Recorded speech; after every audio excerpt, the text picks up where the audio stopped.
Lanolin, like sheep's wool? Maybe don't wear a bra next time.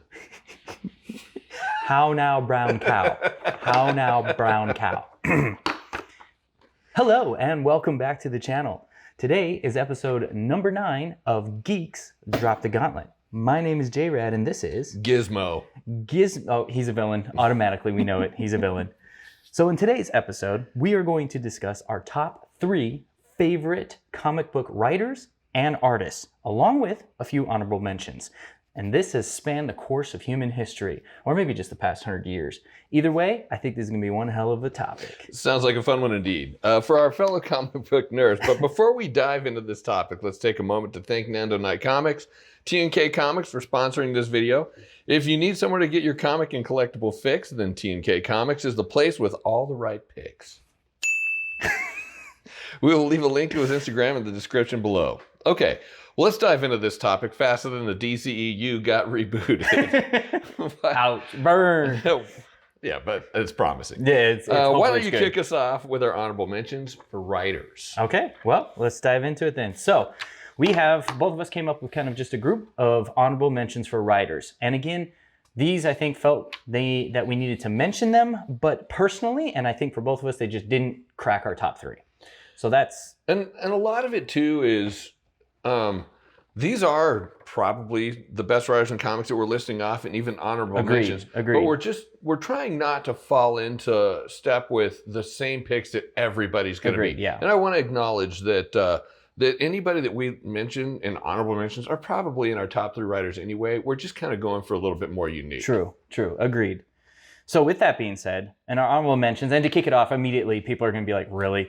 But in our honorable mentions, we have to mention the great Mr. Stan Lee. Absolutely. I mean, we could call him and someone else, which we'll talk about in our artists, the fathers of Marvel, right? Mm-hmm. So we have to mention him as number 1, Stan Lee, in our honorable mentions. Mm-hmm. Number 2, one that we had to bring up in our honorable mentions is Gail Simone. Mm-hmm. She is actually pretty awesome and is known for her works on Birds of Prey, Wonder Woman, as well as Batgirl. And so she brings a strong emphasis on female characters, as well as diverse representation and empowering storytelling for her work. So I had to kind of bring her up in the honorable mentions. I think she was well deserved of it. Number 3, another one that some people could say is maybe one of the greatest, but again, in honorable mentions, Mr. Alan Moore. Yep.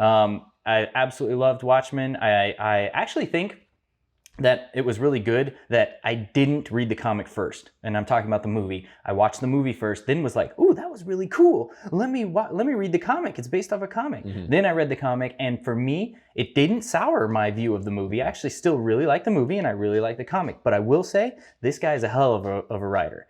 That Watchmen was amazing. And he also did one of my favorite Batman stories, or helped, I should say, or he wrote the whole thing. But he was a huge part of the Killing Joke. Yep. So I thought that was really cool as well. Next on the list, and this is one of, for me personally, I had to put him in my honorable mentions, is Paul Dini. And I hope I'm pronouncing his last name right, but he actually had a massive hand. He wrote Arkham Asylum, the video game. He wrote Arkham City, the video game. And while he didn't write Arkham Knight, he definitely helped, and therefore helped write and create some of my favorite trilogy in games. Mm-hmm. I mean, I'm a huge Batman fan, as you can tell. So I had to mention him. He also had a hand in writing the animated series, 90s Batman animated series, which I grew up watching. So I had to include him in that. Another one we have to include in our honorable mentions is Garth Ennis, The Boys. I mean, if you haven't read the comic, I almost can guarantee if you're watching this, you've at least heard or have watched the show. And what a hell of a show it is. He has a complete disregard for superheroes and just completely dismantled them. Yeah. But it's a great book. His writing is amazing. Yes. Like it's awesome. Just fantastic. Super happy that they made it a show. Mm-hmm. And then I just wanted to do another honorable mention of an honorable mention, because I haven't fully read it yet, but I'm super excited to fully read Scott Snyder's New 52 reboot. You will be happy. So I've heard good things. So that's on my list. I have the Omnibus Volume 1, and I'm already diving into that. So I'm pretty excited to fully give a review of that. But that sums up our honorable mentions for writers. Well, then I'll just jump into my your top 3. Okay, so my third favorite is John Byrne. Okay.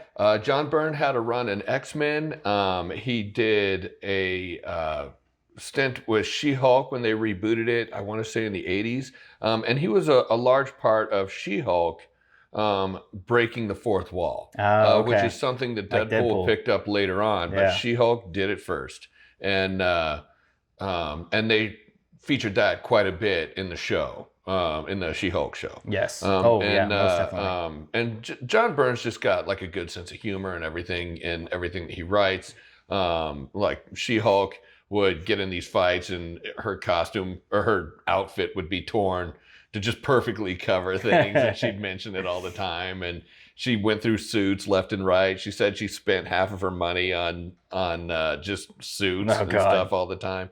They kind of mentioned that, or like touched on that a bit in the show too. Yeah. Until finally she got one that could like grow with her and stuff. Yeah. But yeah, he's really funny. He also did a run on Superman, who is my favorite, and they had a Superman reboot, and he worked on that. I think the title of it was just Superman. Yeah. And he does the art too. He's a good artist as well. But he's just one of my favorite writers. Nice. Okay. My second favorite is Chris Claremont, and he's gonna make the list. There's no way. There's no way he doesn't. His X-Men run is legendary. Decades worth. Yeah, it is legendary. Yeah. And like the things that he did, like he established what the X-Men even are today. Yeah, absolutely. I don't think they would even be as popular. Without him. I was almost gonna say Marvel may not have made it without him. Marvel was struggling at the time that he started up. It's true. And it kind of, and he built it, like his storytelling of X-Men, built that, not series, but group, what do you want to call that, of comics, built that into a best-selling comic books from a point of where they were almost like, I don't even know if we can continue. Like sales are hurting, this is hurting, that's hurting. He came in and just wrote fantastic I think they had just gone public. Where they were trading stocks, and Chris Claremont helped bring that back to a point where it was a viable option. Yes, to invest with them. So yeah, Chris Claremont, just fantastic. Love his X-Men his run. character development, his the interaction with characters, and then dialogue. He's one of the best in business, and always will be. Yeah. And then finally, my number one. We had mentioned this prior in episode 8, Brian Michael Bendis. I am a huge Spider-Man fan. Same. I have been an Ultimate Spider-Man fan since it came out. I could not get enough of that. And it wasn't even the Spider-Man aspect that grabbed me. It was the Peter Parker. It was in high school. It was the relationships that he had with people in his life, and it wasn't even Spider-Man. Like the Spider-Man aspect was actually kind of second nature. I'd almost say it was more of a Peter Parker book than anything. Even the whole series, which was an awesome change of pace. Right, and he handles it really well. Like you watch these high school dramas, and you're like, this dialogue is corny, and but his is not corny. It is very real, and like you can feel that they're dealing with real problems and real situations with themselves and with real consequences. Yeah, and he's just, and he has like a ton of other projects. If you look up like everything he's done, he's had his hand in just about everything. Yeah. So like if they need somebody to come in and clean up some dialogue, work on some character development, he's number one to call. He's probably one of the highest paid writers in the business right now. But Brian Michael Bendis, he's going to round out my top 3. That's definitely my favorite. And we had kind of talked about this before. If it wasn't in his top 3, Brian Michael Bendis is going to be in my top 3. Because I also agree. And he's still writing like Miles Morales and stuff. And it's just, he like everything he mentioned he's phenomenal. Mm-hmm. So that's pretty awesome. My top 3 writers then. So we'll go number 3 up just like he did. Number 3 for me would probably be Brian Azzarello. So Brian Azzarello might be a bit of a hot take. I don't know, because I've heard some negative things, but I have read 3 stories very recently from him.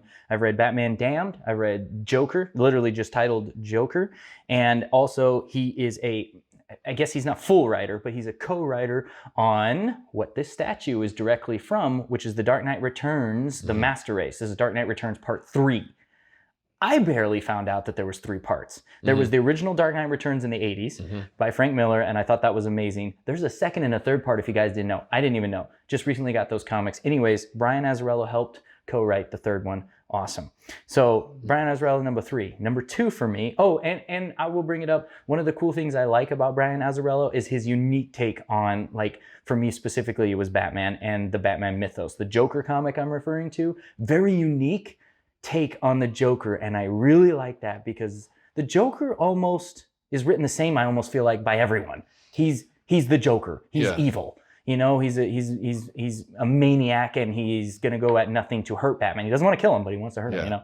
But this I thought was a really unique take. So if you get a chance, hit that up, because also the art in there is amazing. It's by an artist that's in my top 3 as well. So. Well, and Brian Azzarello, he handles the psychoses that surround Batman very well. And it's more like a clinical problem than just crazy for crazy's sake. Correct. And I appreciate that. Like, it's darker than what I read, because, like, my wife will tell you, I'm all about rainbows and sunshine and happiness and everything.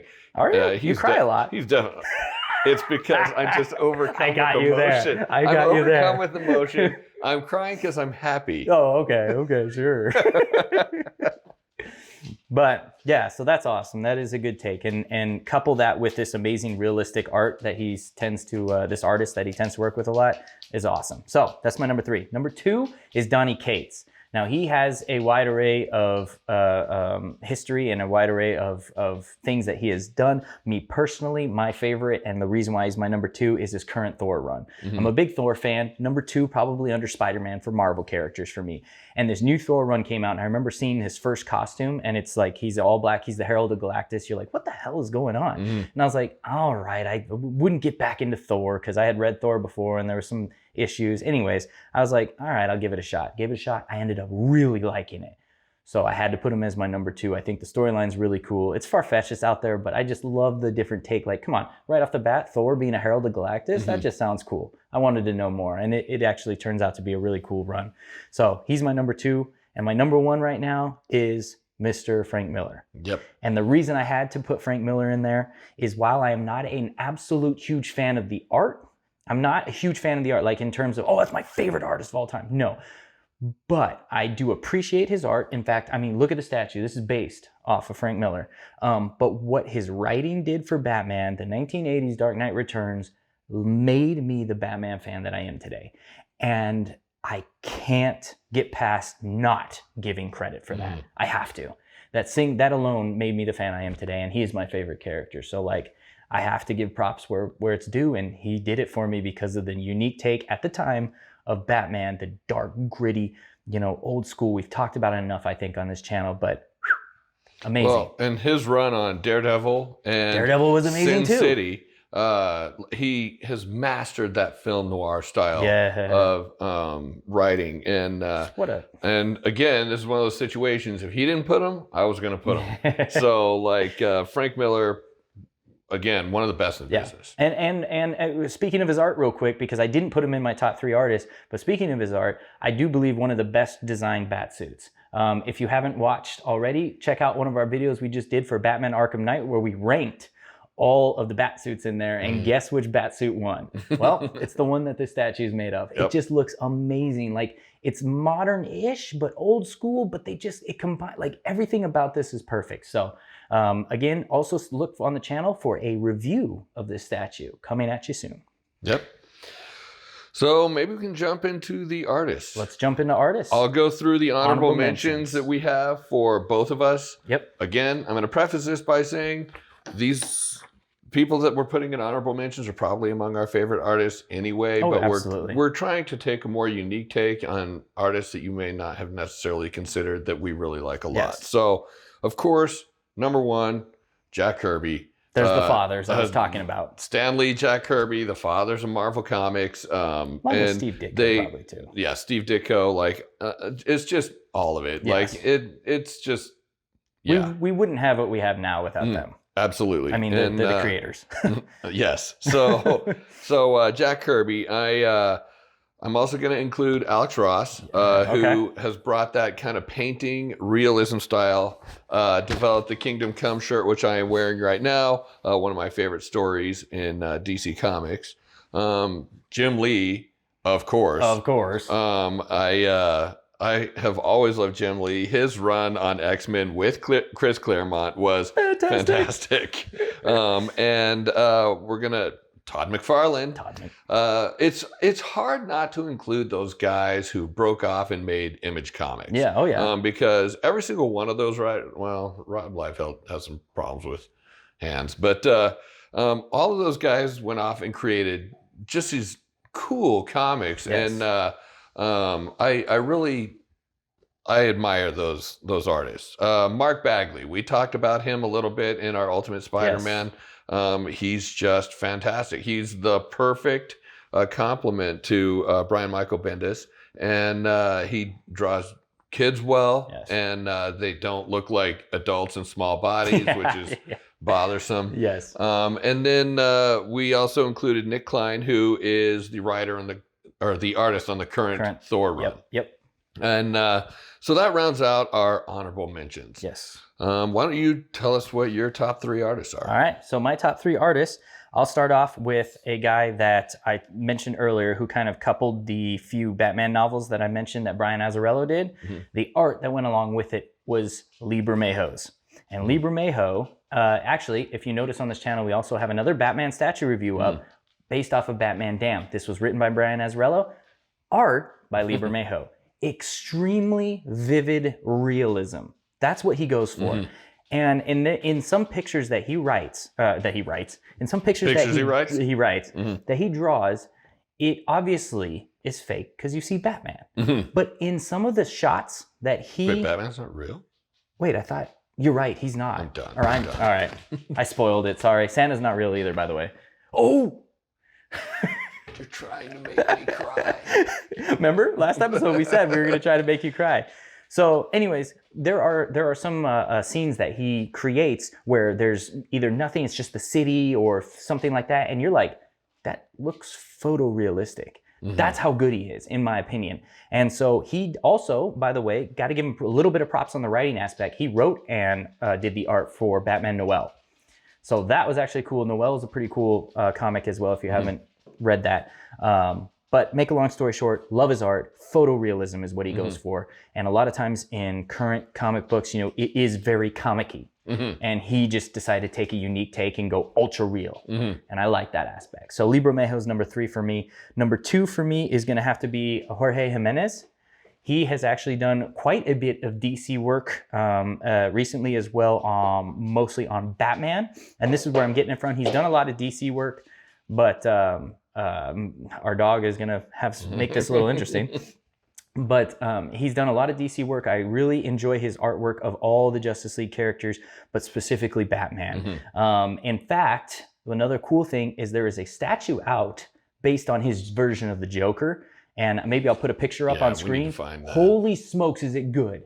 So I'll put this picture on screen. I would love to add this to my collection. But Jorge Jimenez, my number 2 artist. Number 1 right now, though, and I have to base this off of my start of Scott Snyder's run of the New 52, it's going to be Greg Capullo.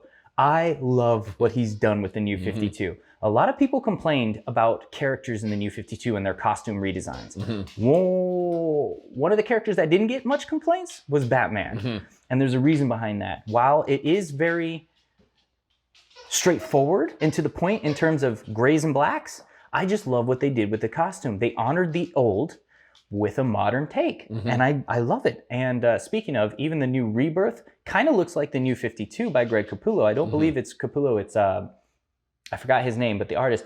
But it's similar with a tad bit more color. So you can see where the inspiration was. Outline in yellow. You can see where the inspiration was. So point is absolutely love his Joker and absolutely love his Batman. And also Court of Owls, bunch of just the art with the talons. It just looks phenomenal in New 52. So I have to go Greg Capullo as my number 1. Good choice. Right now. That may change in 2 months too. Yeah. You know what I mean? Good choice. It always changes around.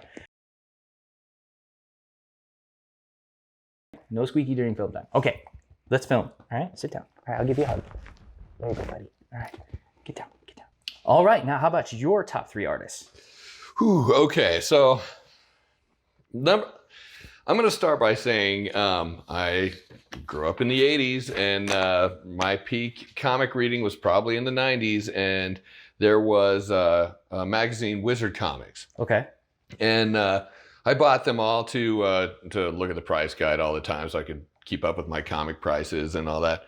But there was an artist who would teach you how to draw like strong men and women. I can't remember the exact name. Strong, like muscular? Yeah. Okay. He just was one of my favorite artists. He had a run on Captain Atom, who is not my favorite character in all of DC Comics. Yeah.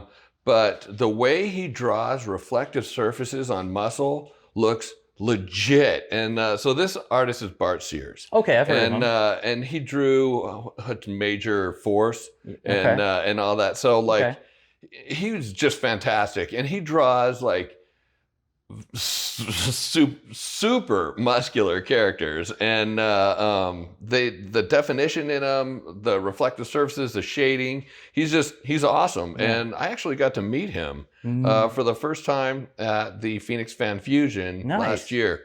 And I don't think he's doing any mainstream work. He's working on an independent title, which I wish I could include. Maybe we can include as a tag or something at the end of this. But he was super awesome.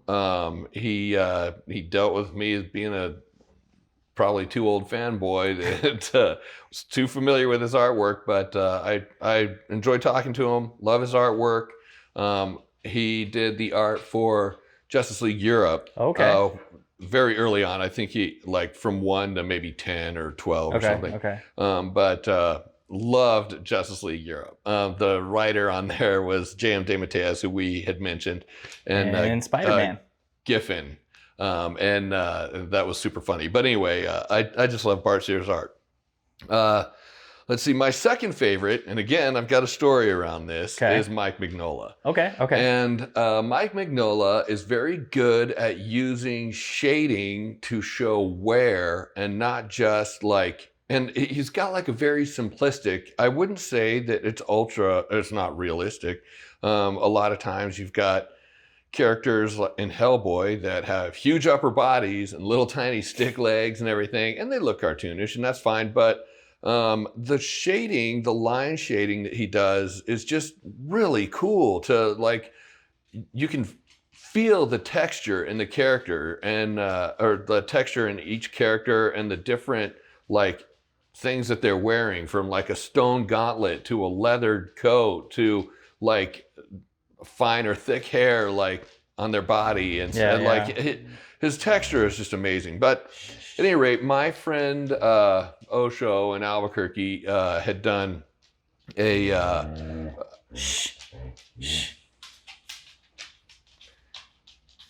my friend Osho in Albuquerque had done a advertisement for a local comic book store that he had drawn. It was a full-page ad.